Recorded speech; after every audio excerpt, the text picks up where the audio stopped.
Petrol के अघ में वाद खिलाफ सिंध यूनाइटेड पार्टी के मरकजी सॾ ते सिंध के मुख़्तलिफ़ शहरनि में एहतजाजी मुज़ाहिरा करे धरना हया विया। कंदकोट में एसयूपी के सॾ ते ज़रीत सागर बिजाराणी की अॻवानी में एहतजाजी मुज़ाहिरो करे इंडस हाईवे ते धरणो हयो वियो, जंहिं सबब ट्रैफिक मुअतल थी वई। धरणे में एसटीपी अॻवान इकराम भाजकाणी, जसकम अॻवान अब्बास भाजकाणी ऐं ॿियनि शिरकत कई।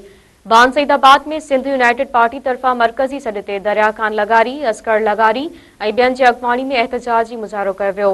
सेवण में सिंध यूनाइटेड पार्टी के मरकजी सॾ ते पेट्रोल ऐं डीज़ल के अघनि में वाद खिलाफ अली नवाज़ रिंद, अब्दुल हकीम बुर्दी की अॻवानी में तालका ऑफिस का धमाल चौक ताईं रैली कढी वई।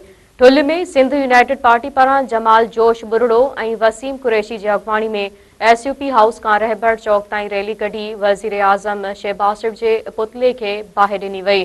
खोड़ा में एसयूपी के सॾ ते कारकुननि ऐं शहरियन ख़ादिम रतड़, रबनवाज सोमप्रो, कलंदर बख्श ऐं ॿियनि जी अॻवानी में अबलवा खां एहतजाजी रैली कढी रिपड़ी रोड ते धरणो हयो।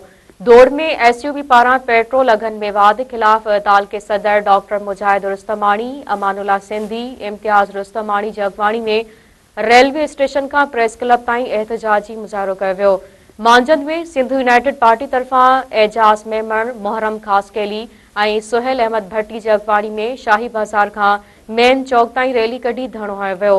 उन मौक़े ते एहतजाज कंदड़नि मुतालबो कयो त पेट्रोल जूं वधायल क़ीमतूं वापसि करे अवाम खे रिलीफ फराहम कयो वञे।